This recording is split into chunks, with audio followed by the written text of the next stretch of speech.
Hello everyone. This lecture series is brought to you by Raj Malhotra's IAS Institute, Chandigarh. ये lecture series उन सभी students के लिए है जो कि पंजाब यूनिवर्सिटी के 5 ईयर या 3 ईयर लॉ एंट्रेंस एग्जाम की प्रिपरेशन कर रहे हैं.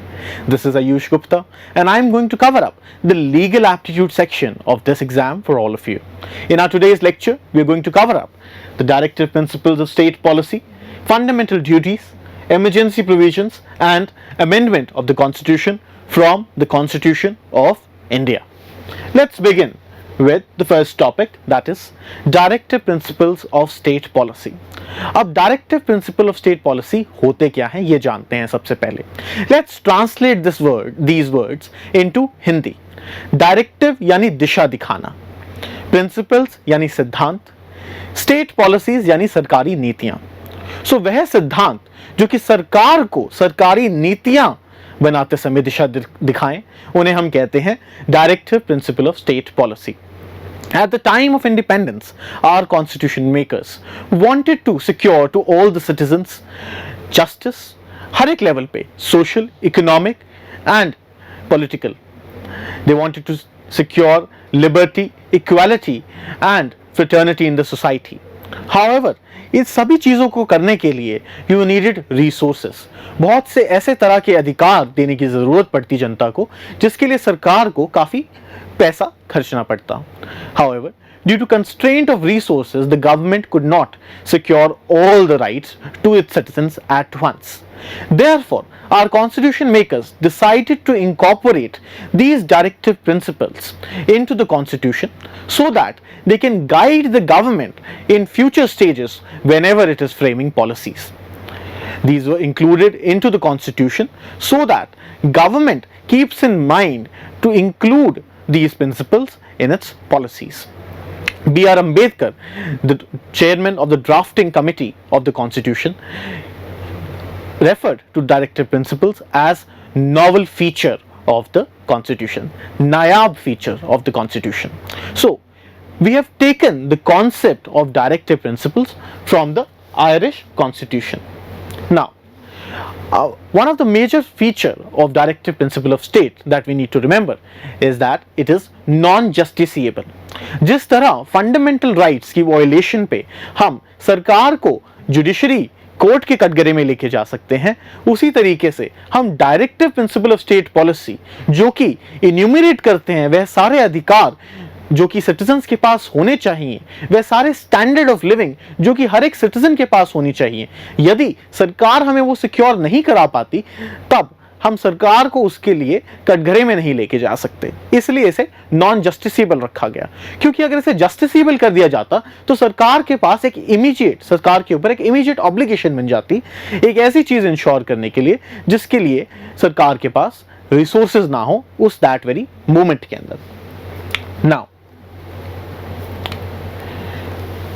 let's look at the debate of directive principle of state policy versus fundamental rights.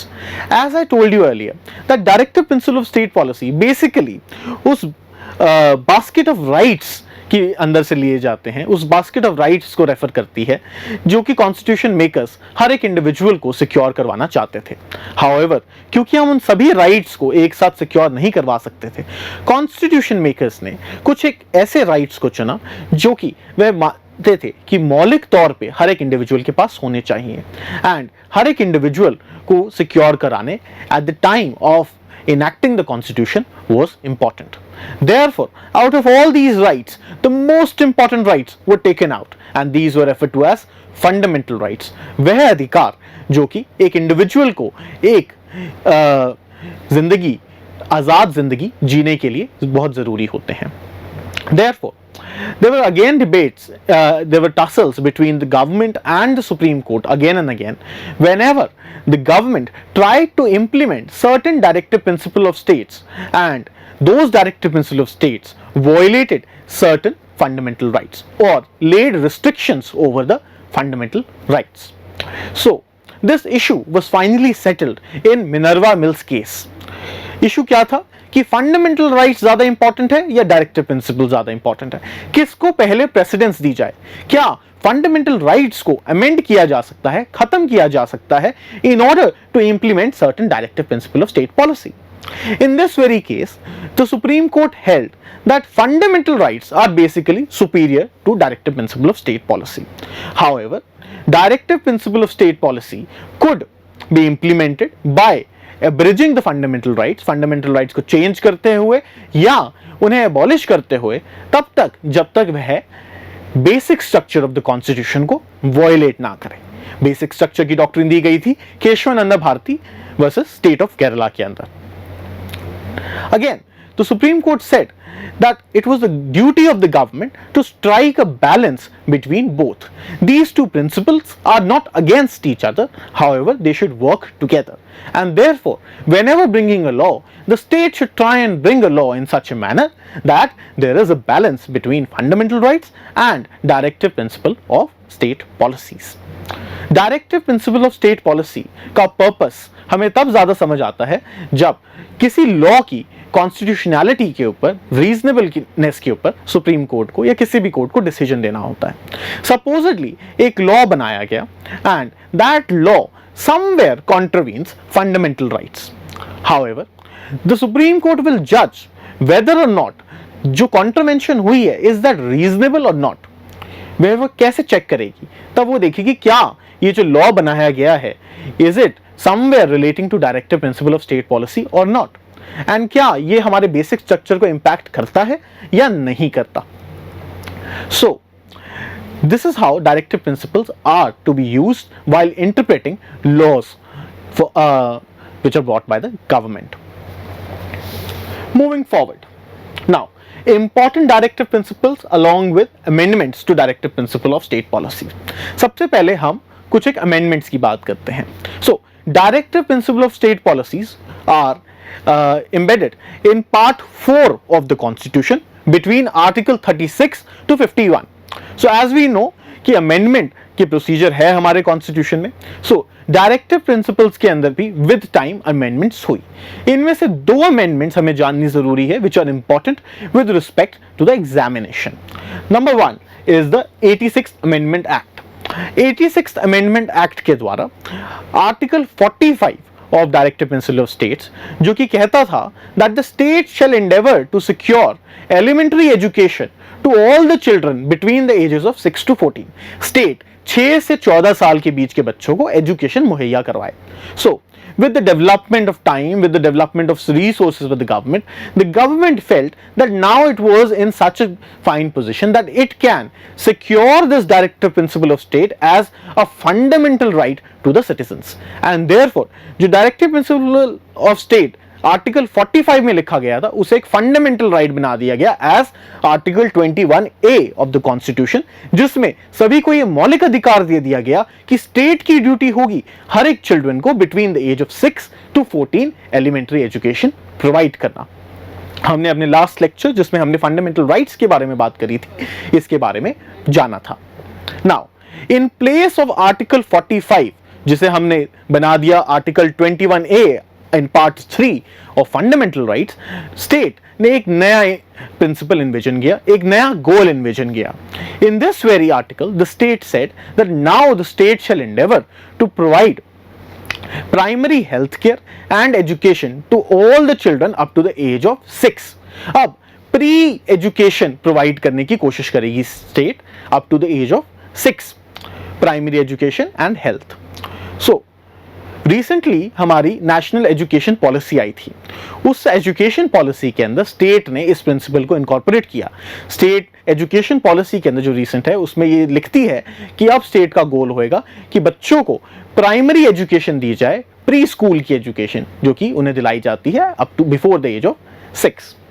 Now second amendment that is very important today from the perspective of exam is the 97th Amendment Act. Let's see what this Amendment Act reads. So 97th Amendment Act of 2011 added a new directive principle relating to cooperative societies. It requires the state to promote voluntary formation, autonomous functioning, democratic control and professional management of cooperative societies. So cooperative societies जैसे कि word suggest करता है, एक societies होती हैं जिसके अंदर लोग इंडिविजुअल साथ में आते हैं, अपने आप को ऑर्गेनाइज करते हैं, कुछ एम्स रखते हैं एंड उन एम्स को एक दूसरे की हेल्प से अपने रिसोर्सेस पूल करके अचीव करने की कोशिश करते हैं। अमूल एक बहुत बड़ी कोऑपरेटिव सोसाइटी है, इसी तरीके से वेरका बहुत बड़ी कोऑपरेटिव सोसाइटी है। ये सोसाइटीज बेसिकली वर्क करती हैं सभी इंडिविजुअल्स के लिए and these societies have been helpful into lifting people from poverty, into helping people secure sufficient monetary means to run their households also. Women's cooperatives बहुत ज़्यादा popular हैं आज की डेट के अंदर in agrarian societies. So government ने bye 97th amendment act के through directive principle of state policy के अंदर कोऑपरेटिव सोसाइटी को प्रमोट करने की प्रिंसिपल को डाला गया डायरेक्ट DPSPs के अंदर। And why this is important today? Because recently the government has established a Ministry of Cooperative Societies. This ministry will specifically look into areas as to how to promote cooperative societies. हमें अब यहाँ पे ज़रूरी नहीं है कि हमें सभी DPSPs के आर्टिकल याद हों, या हमें ये ज़रूरी नहीं है कि याद हो कि 97th अमेंडमेंट एक्ट के थ्रू कोऑपरेटिव सोसाइटीज़ को कौन से आर्टिकल DPSP के अंदर ऐड किया गया, क्योंकि इन्हें याद करना एग्जामिनेशन पॉइंट ऑफ व्यू से कोई प्रोडक्टिव नहीं है। So moving forward, now let us look at some of the important directive principle of state policy. Although you might not be able to remember all the DPSPs, however, I'll suggest you to take a look, have a reading of all the DPSPs once or twice, not more than that. However, you should look at some of the directive principle of state policies that I have taken out from that bunch of directive principle of state policy. Number one is to secure uniform civil code. State को efforts करने हैं कि uniform civil code इस देश में आए। जब हम अपने आने वाले लेक्चर्स के अंदर हिंदू मुस्लिम पर्सनल लॉ के बारे में पढ़ेंगे तब हमें ज़्यादा समझ आएगा कि यूनिफॉर्म सिविल लॉ क्या होता है। बेसिकली सभी रिलीजन्स के अंदर अपने अपने पर्सनल लॉज होते हैं जिसके तहत शादियां होती हैं, कौन किसके साथ शादी कर सकता है, डाइवोर्स का क्या प्रोसीजर होएगा, बच्चों की रिस्पॉन्सिबिलिटी किसके ऊपर होएगी, इन case of death of husband या वाइफ कौन रिस्पॉन्सिबिलिटी लेगा। सो ये सारी चीज़ें गवर्न होती हैं हमारे अलग अलग रिलीजन के पर्सनल लॉज के द्वारा। हमारे कॉन्स्टिट्यूशन मेकर्स चाहते थे कि सोसाइटी के अंदर ये डिवीजन ना रहे एंड पूरी सोसाइटी के अंदर हम एक ऐसा यूनिफॉर्म सिविल कोड लेके आए जो कि सभी के राइट्स को इक्वली प्रोटेक्ट करता रहे। And this is an ongoing effort of the government. The state of Goa is the only state in India जहां पे यूनिफॉर्म सिविल कोड है। Second, to separate judiciary from executive. Separation of powers का हमने concept पढ़ा था अपने पहले वाले लेक्चर्स के अंदर। So directive principle of state policy ये कहते हैं कि हमें ये इंश्योर करना है कि एग्जीक्यूटिव कानून लागू करने वाले लोगों के पास डिसीजन देने की पावर ना हो जब कभी उन कानूनों को उन्होंने कैसे लागू किया उसको चैलेंज किया जाए। इन सभी फंक्शंस को सेपरेट करने की कोशिश करनी चाहिए। Number third is free legal add for poor. अब जो इंडिविजुअल कोर्ट के अंदर जाके वकील को अफोर्ड नहीं कर पाते उनके लिए क्या करना चाहिए। So directive principle of state policy कहता है कि उन्हें state free legal aid provide करे, या जो पुअर इंडिविजुअल्स अपने राइट्स को नहीं इन्फोर्स कर पाते सो वो उनके लिए state legal aid, free legal aid secure करे। Under article 21 today Constitution has held that free legal aid is a fundamental right. So Constitution not Constitution, the Honorable Supreme Court has held that free legal aid for poor is a fundamental right. So Supreme Court ने already इसे एक fundamental right बना दिया। सो आप देख रहे हैं अब कि कैसे DPSPs को हम फंडामेंटल शेप के अंदर लोगों को अब दिला रहे हैं। With coming of time, moving forward of time, ऐसे ही हर एक DPSPs के ऊपर काम करके उन्हें लोगों को सिक्योर करवाना है। यही सरकार का उद्देश्य रहना चाहिए और होगा भी। देन मेटर्निटी रिलीफ, वुमेन्स जो वर्क कर रही हैं उनके लिए एक कंजीनियल वर्किंग एनवायरनमेंट बनाने के लिए उनको मेटर्निटी लीव दी जाए। जब भी there are expecting children they should have relieves. Equal pay for equal work, same काम के लिए सभी को सेम पैसे मिले, फिर चाहे वो वुमेन हो, चाहे वो मैन हो, चाहे वो एक इंडिविजुअल अपर क्लास से हो, चाहे लोअर क्लास से हो, इट शुड नॉट मैटर कि वो इंडिविजुअल किस कास्ट से बिलोंग कर रहा है। Prohibit cow slaughter. So cow slaughter को रोकना, ये बेसिकली गांधी जी का एक प्रिंसिपल था, जो कि जिसकी छाप हमें डायरेक्टिव प्रिंसिपल ऑफ स्टेट पे देखने के लिए मिलती है। We can see today that many states have enacted laws prohibiting cow slaughter. Organise village panchayat, article 7 constitutional amendment 73 के द्वारा हमने पंचायत को एक कॉन्स्टिट्यूशनल स्टेटस दे दिया है आज की डेट के अंदर।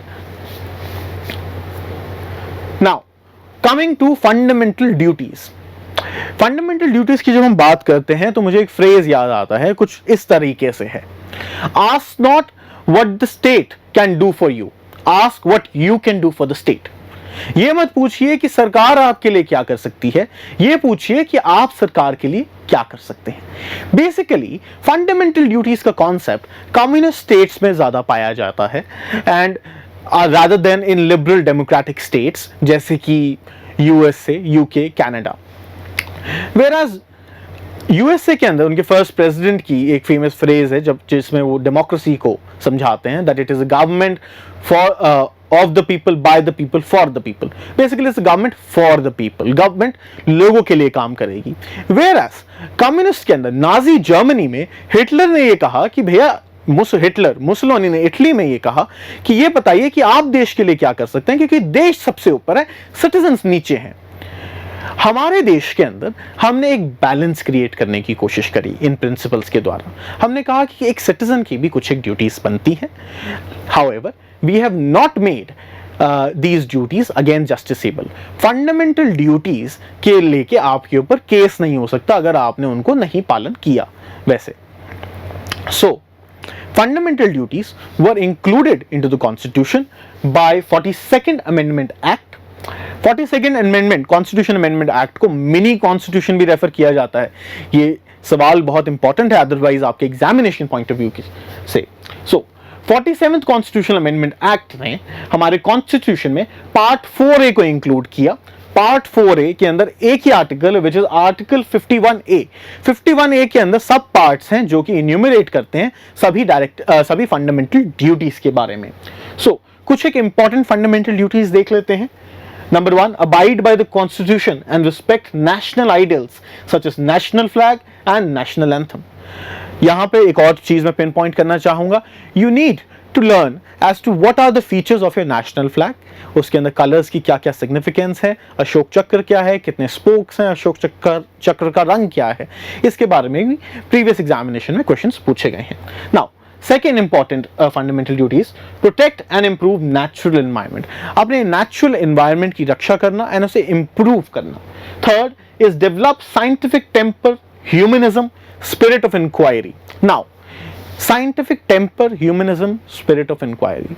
हमारे देश में at the time of independence काफी इलिटरेसी थी एंड एक अंधविश्वास का सिस्टम प्रेवलेंट था। आज भी काफी हद तक हम अंधविश्वास लोगों के अंदर देख सकते हैं, which is why constitution makers ने एक फंडामेंटल ड्यूटी रखी। उन्होंने कहा कि सिटीजन्स को एफर्ट्स करने हैं कि वे हर एक एस्पेक्ट को जिंदगी के एक साइंटिफिक तौर से अप्रिशिएट करने की कोशिश करें।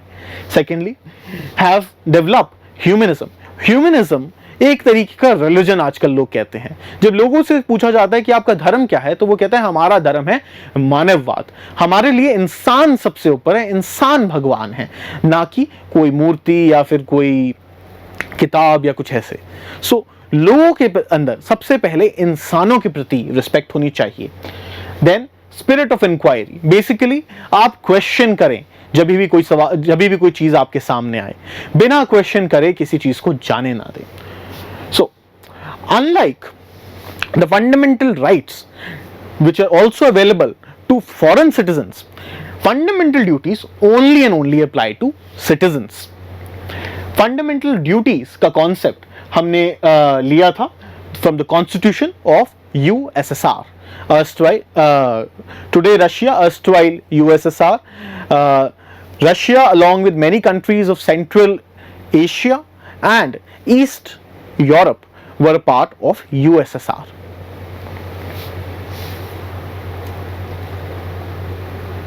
Now, moving forward to emergency provisions. Now, at the time of independence, our country was a fragile country. हम बहुत भी कोई strong country नहीं थी. There were a lot of forces in the country which were fighting, having infighting. There were a lot of questions among people with respect to how the states would be formed and many other things. So, at this very point in time, it was necessary that we had certain emergency provisions so that in any order of foreign attack or there is any disturbance within the country, so that we can curb it. Ideally, our constitution had envisioned us to be a federal state. Federal state यानी जहाँ पे power जो government की है वो different levels में divided रहती है. लेकिन एक इमरजेंसी के सिनेरियो में अब वर्ड ही सिग्निफाई करता है कि एक ऐसा सिनेरियो जिससे ज़्यादा खतरनाक कुछ और हो नहीं सकता. सो इमरजेंसी के सिनेरियो में क्या जब पावर लोगों में बटी रहेगी, क्या जब रिसोर्सेज लोगों में बटे रहेंगे, वो भी एक फ्रेजाइल कंट्री के, एक कंट्री जो इतनी ताकतवर नहीं है, तो क्या हम इमरजेंसी से डील कर पाते?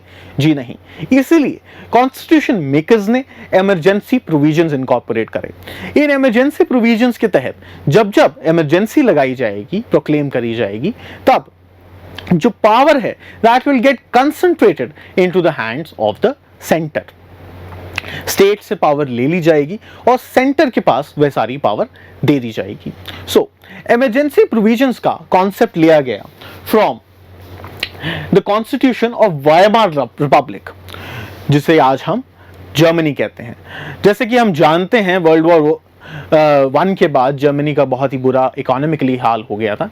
इस करके वहाँ की कॉन्स्टिट्यूशन के अंदर भी इमरजेंसी प्रोविजंस थे एंड इसी इमरजेंसी का ऐसे ही इमरजेंसी प्रोविजंस का आयरॉनिकली हिटलर ने यूज करके वहाँ पे सत्ता हथिया ली थी. However, we'll not venture into that topic over here. So, emergency provisions are contained in part 18th of the Constitution between Article 52 to Article 360. What happens when emergency provisions are invoked? Center becomes all powerful. Our federal system turns into a unitary system. Unitary system जहाँ पे power of the government is only at one level, concentrated at one level. So, Constitution talks about three types of emergency. तीन तरह की emergency की हमारी constitution बात करता है. Number 1 is national emergency, number 2 is state emergency and number 3 is financial emergency. So national emergency कब कब लगाई जा सकती है? नेशनल इमरजेंसी तीन सिनेरियोस में लगाई जा सकती है. Number 1 when there is war against the country. Number 2 when there is external aggression against the country. Number 3 when there is armed rebellion, बगावत कंट्री के अंदर से ही. बगावत का मतलब यही होता है जब आपके अपने ही लोग आपके खिलाफ हथियार उठा लें. सो पहले दो सिनेरियो के अंदर को हम कहते हैं एक्सटर्नल इमरजेंसी, क्योंकि बाहर से लोग देश के अंदर आके हंगामा कर रहे हैं या देश को थ्रेटन कर रहे हैं. एंड तीसरे सिनेरियो में हम इसे कहते हैं इंटरनल इमरजेंसी, जहां पे देश के अंदर से ही कुछ ऐसे तत्व हैं जो कि देश के लिए खतरा बन गए हैं. सो ओरिजिनली ये जो आर्म्ड रिबिलियन वाला पॉइंट है, इसकी जगह हुआ करता था इंटरनल डिस्टर्बेंस, यानी देश के अंदर डिस्टर्बेंस. लेकिन इंटरनल डिस्टर्बेंस एक बहुत ही वेग टर्म है, इसका कोई भी मतलब निकाला जा सकता है. यदि आज पंजाब से लोग सेंट्रल गवर्नमेंट के किसी कानून के लिए सेंट्रल गवर्नमेंट का विरोध कर रहे हैं, उसे लोग इंटरनल डिस्टर्बेंस कह देंगे. तो क्या इस कारण से इमरजेंसी लगा देनी चाहिए? सो नहीं. And therefore by 44th constitutional amendment of 1978 internal disturbance की जगह हमने लिख दिया armed rebellion.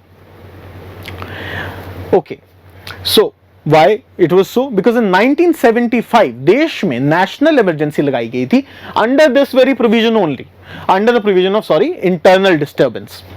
So now national emergency can be imposed in any part of the country also.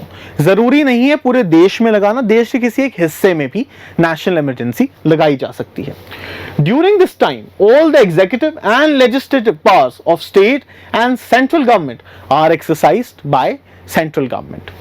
So, this was with respect to national emergency. So, how do we impose national emergency? Now, in order to impose national emergency, the president has to get advice of Council of Ministers. So if Council of Ministers advises the President to impose national emergency, then the President can proclaim national emergency. यहाँ पे Council of Ministers यानी सभी Council of Ministers को बोलना पड़ेगा, ना सिर्फ Prime Minister के कहने से emergency लगा दी जाएगी. So it needs to be approved by Parliament's both houses within 1 month of special majority. So bye special majority national emergency proclaim करने के बाद पार्लियामेंट के दोनों हाउसेस को विद इन 1 मंथ इसे बाय स्पेशल मेजॉरिटी अप्रूव करना पड़ेगा. Special majority का मतलब पार्लियामेंट की 50% संख्या, 50% प्लस 2/3 ऑफ द पीपल जो वहां पे बैठ के वोट कर रहे हैं उनको इसके हक में वोट करना पड़ेगा दोनों हाउसेस को. एंड नेशनल इमरजेंसी को अप्रूव करते समय दोनों हाउसेस का जॉइंट सेशन कभी नहीं बुलाया जा सकता, उन्हें अलग अलग ही इसे अप्रूव करना होगा. एक टाइम में नेशनल इमरजेंसी को 6 महीने के लिए लगाया जा सकता है. एंड यदि नेशनल इमरजेंसी को आगे आपको मूव फॉरवर्ड करना है, आगे एक्सटेंड करना है, तो पार्लियामेंट को फिर से बैठना पड़ेगा एंड फिर से उस चीज को अप्रूव करना पड़ेगा. ऐसे करके इनडेफिनेट टाइम तक नेशनल इमरजेंसी लगाई जा सकती है. सो नाउ अब इसके लिए इतने ज्यादा सेफगार्ड्स क्यों रखे गए हैं, क्यों स्पेशल मेजॉरिटी की जरूरत है, क्यों हमने 44th अमेंडमेंट करी और हमने इंटरनल डिस्टर्बेंस को चेंज कर दिया विद आर्म्ड रिबेलियन. ये सारे सेफगार्ड्स इसलिए अपनाए जाते हैं क्योंकि eight the time of national emergency number 1 एक तो हमारा फेडरल स्ट्रक्चर खत्म हो जाता है, पावर सिर्फ एक के हाथ में चली जाती है. हमने आपको पहले बताया था that power corrupts and absolute power corrupts absolutely. So वैसा सिनेरियो ना डेवलप हो जाए. Secondly, its impact on fundamental rights. At the time of national emergency, the fundamental rights get suspended. Which fundamental rights do get suspended? Article 19 जो कि आपको 6 तरीके की freedoms देता है, freedom of speech and expression, freedom to form association, freedom to assemble, freedom to roam around in any country, roam around the country, freedom to settle down in any country, settle down in the country, freedom to practice any trade profession that you will in the country. So article 19 के तहत आपके right को suspend कर दिया जाता है. अगर उसकी कोई वायलेशन होगी तो आप कोर्ट में नहीं जा सकते. एंड इमरजेंसी हटने के बाद भी आप कोर्ट में जाके ये नहीं कह सकते कि उस टाइम मेरी वायलेशन हुई थी, मेरे को कंपनसेशन दीजिए. जो भी एक्ट्स कर दिए गए इमरजेंसी के दौरान उन सब के ऊपर कोई लीगल केस नहीं हो सकता. Secondly, however, during national emergency article 20 and 21 will not get suspended. These are the only articles which do not get suspended. Otherwise, all other fundamental rights can be suspended.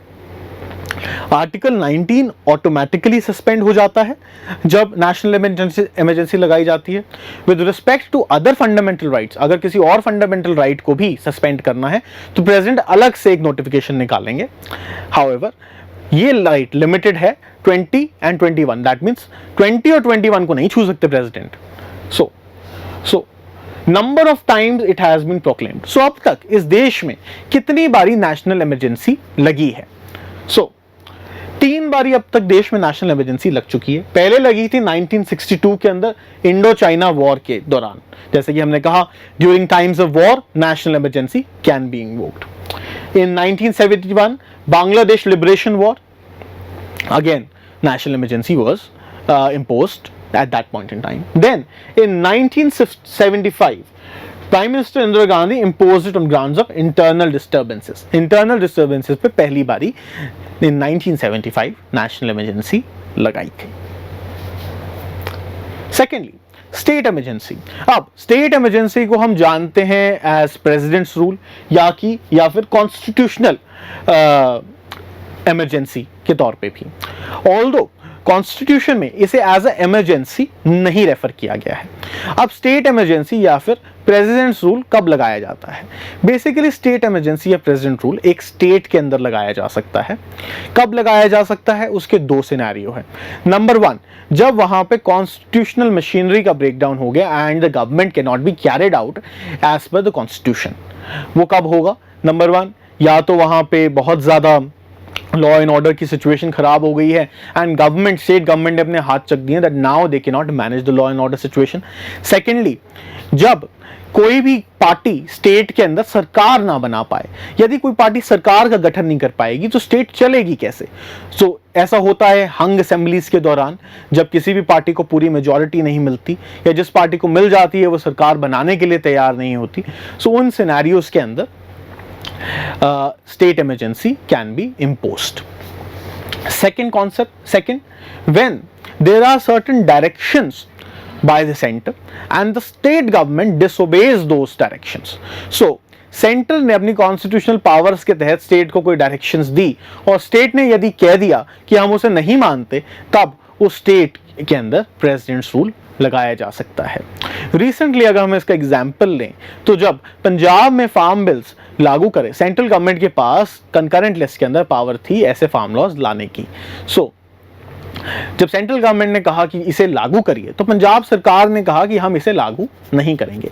उस time पे ये बात चल रही थी कि यदि अगर पंजाब सरकार ने इन्हें लागू नहीं किया तो क्या उस सिनेरियो में पंजाब के अंदर प्रेसिडेंट्स रूल लगा दिया जाएगा। हाउएवर सेंट्रल गवर्नमेंट ने खुद ही उन एक्ट्स को अबेयंस में रख दिया है फॉर द टाइम बिंग। सो इस क्वेश्चन पे आगे बात नहीं बढ़ी।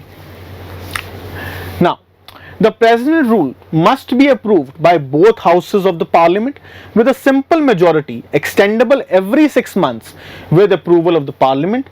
However, it could not extend beyond 3 years. So, president rule को जब आपने लगा दिया है तो the parliament needs to approve it. Both the houses of the parliament needs to approve it with simple majority. हमने देखा national emergency के अंदर स्पेशल मेजॉरिटी की बात होती है, लेकिन यहाँ पे सिंपल मेजॉरिटी की, जो कि एक नॉर्मल अगर कोई सरकार का गठन हो रखा है तो उसके पास होती ही है। यह फर्क इस बात में आ जाता है कि राज्यसभा में होगी या नहीं होगी। हाउएवर अगर दोनों हाउसेस के अंदर with majority of the members of the houses voting in favour of state emergency अगर वोट हो जाते हैं तो स्टेट इमरजेंसी लागू रहती है for 6 months. It can be extendable with every 6 months, after every 6 months with the approval of the parliament, but it cannot exceed more than 3 years. Now, during president's rule, states administration and legislative affairs go in the hands of the center. So, emergency के दौरान पे state की जो सारी administration है और जो state के अंदर सारे कानून बनते हैं वह सेंट्रल गवर्नमेंट बनाती है और सेंट्रल गवर्नमेंट उन्हें लागू भी करती है। अराउंड दिल्ली असेंबली के जब इलेक्शंस हो रहे थे पहले, जिस टाइम पे आम आदमी पार्टी नई नई आई थी, it had come into the power for the first time, उसके बाद वे पावर से चली गई। एक बहुत ही लंबे टाइम तक दिल्ली के अंदर प्रेसिडेंट्स रूल लगा रहा एंड वहाँ के सारे रूल्स regulations बना रही थी central government. Now, one very important case that we need to remember the name of the case is Bommai case of 1994. So, by using the provision of breakdown of constitutional machinery and the ambiguity that surrounds this word in the constitution, many governments at the center what they used to do is that whenever they came into the power they said कि state के अंदर constitution machinery ठीक तरीके से नहीं चल रही, यहाँ पे लॉ एंड ऑर्डर ठीक नहीं है, इसलिए अगर हम उस स्टेट की गवर्नमेंट को डिसमिस कर रहे हैं। बेसिकली होता क्या था, वो अपनी राइवल जो पार्टीज हैं जो कि स्टेट के अंदर पावर में है उनको डिसमिस कर देते थे किसी ना किसी बहाने से। To impose state emergency, governor एक रिपोर्ट भेजते हैं प्रेसिडेंट को। It is up to the discretion of the president whether to act upon that very report और नॉट, एंड प्रेसिडेंट खुद भी कॉग्निजेंस ले सकते हैं। In this very case, Bommai case of 1994, supreme court ने इस मैल प्रैक्टिस के ऊपर बात करी एंड सुप्रीम कोर्ट ने कहा एक स्कीम सेट करी जिसके तहत जिसके अकॉर्डिंग ही किसी स्टेट के अंदर स्टेट इमरजेंसी लगाई जा सकती है। एंड जिस तरीके से पहले सेंट्रल गवर्नमेंट्स आर्बिट्रेरली स्टेट के अंदर इमरजेंसी लगा देती थी, उस चीज को कर्ब करने की कोशिश करी। Moving forward, third is financial emergency.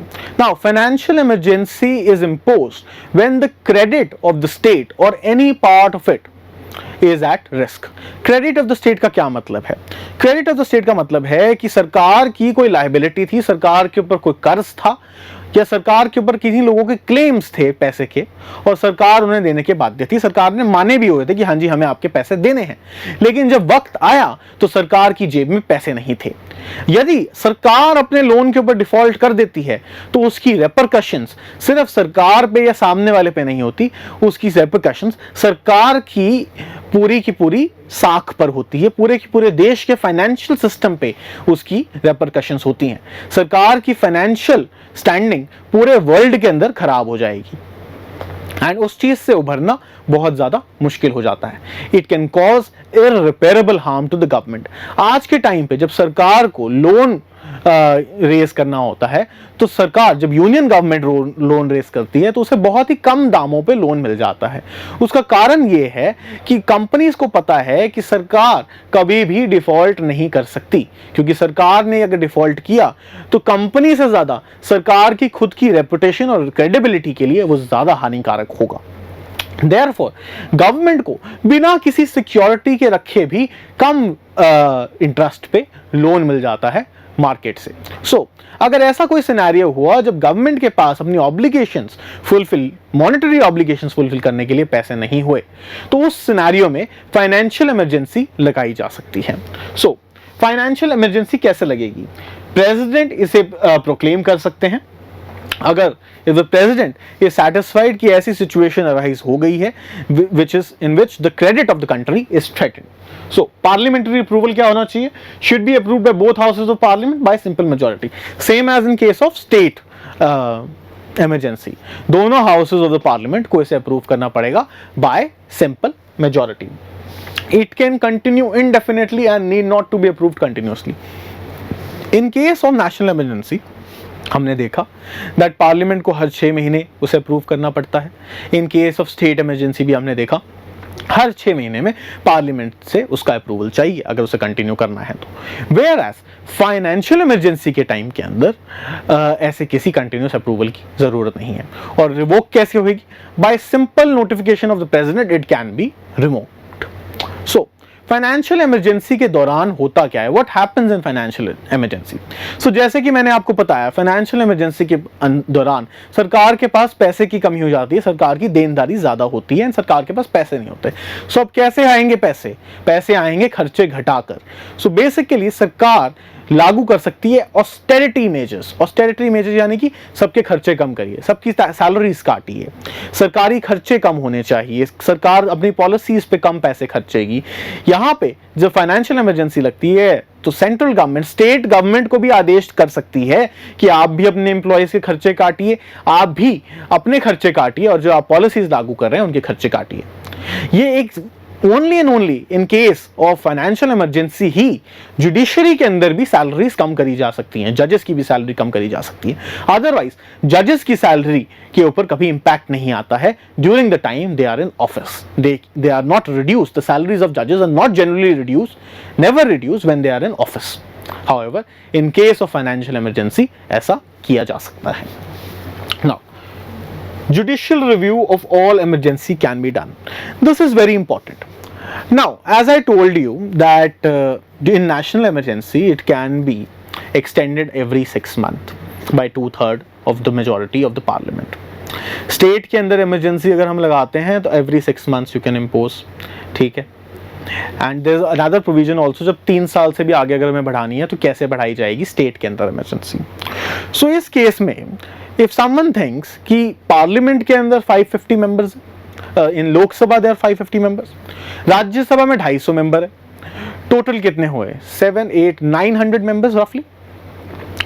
So what happens कि ये 900 मेंबर्स सोचें कि एक काम करते हैं, हम इमरजेंसी ही लगाए रखते हैं पूरे देश में एंड हम इलेक्शंस होने नहीं देंगे एंड हम ये कह देंगे कि पावर सारी कंसंट्रेट हो जाएगी उनके हैंड में। सो 900 लोगों के अंदर अगर पूरे देश की पावर कंस्ट्रेंड हो जाए एंड एक तरीके की डिक्टेटरशिप लागू कर दी जाए, उस सिनेरियो में आप क्या करेंगे इमरजेंसी प्रोविजंस को यूज करते हुए? यही हुआ था जर्मनी में। सो इस सिनेरियो के अंदर we need to remember that all the emergencies are subject to judicial review. एक तीसरा अंग भी है हमारे पास जो कि legislative actions पे चेक रखता है। सभी emergencies क्या सही तरीके से लागू करी गई हैं, क्या जो रीजन सजेस्ट करे गए हैं उनको लागू करने के लिए क्या वह जायज रीजन है या सरकार ने सिर्फ बहाना बनाया है इमरजेंसी लागू करने के लिए। इस करके कॉन्स्टिट्यूशन ऑनरेबल सुप्रीम कोर्ट ने हेल्ड किया है काफी सारी अपने जजमेंट्स में that all emergencies are subject to judicial review. Judiciary analyse कर सकती है कि क्या इमरजेंसी सही तरीके से अकॉर्डिंग टू कॉन्स्टिट्यूशनल प्रोविजंस लगाई गई है या नहीं लगाई गई। Moving forward, coming to amendment provisions. अब अमेंडमेंट क्या होती है? अमेंडमेंट होती है बदलाव। बदलाव कैसे आएगा? बदलाव किस में लाना है? बदलाव लाना है कॉन्स्टिट्यूशन के अंदर, एंड वो बदलाव लाने के लिए हम लाएंगे कानून, और उन कानूनों को कैसे लागू किया जाएगा वह हमें बताएगा amendment provisions. So constitution of India के फीचर्स में ये कहा जाता है that neither are constitution is too flexible nor it is too rigid. Constitution ऐसा भी नहीं बनाया गया है कि हम इसे बिल्कुल हिला ही नहीं सकते, एंड कॉन्स्टिट्यूशन ऐसा भी नहीं बनाया गया है कि हम इसे पूरी तरीके से हिला दें, पूरा बदल ही दें। सो हमने जो अमेंडमेंट प्रोसीजर्स कॉन्स्टिट्यूशन में लिए हैं, these are taken from the constitution of South Africa. हमारे कॉन्स्टिट्यूशन के अंदर 3 तरीके से हम कॉन्स्टिट्यूशन के प्रोविजंस को अमेंड कर सकते हैं। डिफरेंट पार्ट्स के लिए डिफरेंट प्रोविजंस, डिफरेंट प्रोसेस दिया गया है, and different difficulty level set किया गया है उन्हें चेंज करने के लिए। And also there are certain parts of the constitution which can altogether not be changed. That is the rigid concept also, because Keshavananda Bharati case के अंदर basic structure of the constitution का प्रोविजन दिया गया, डॉक्ट्रिन रखी गई, जिसके तहत ऑनरेबल सुप्रीम कोर्ट ने डिसाइड किया that there are certain provisions of the constitution जिन्हें हम चाहकर भी नहीं बदल सकते, why whatsoever amendment means. Now as we have said, Parliament cannot amend those provisions which form part of basic structure of the Constitution. Now, it can be introduced in any house of the Parliament. Any law to amend the Constitution can be introduced in any house of the Parliament. Now, यहाँ पे हमें ये ध्यान रखना है कि amendment को लाने वाला लॉ, कॉन्स्टिट्यूशन बदलने वाला जो लॉ आएगा, वो कभी भी स्टेट लेजिस्लेचर से शुरू नहीं हो सकता, whereas it can only originate in either house of the parliament, या तो लोकसभा या Rajya Sabha. President cannot exercise his veto against a constitution amendment act।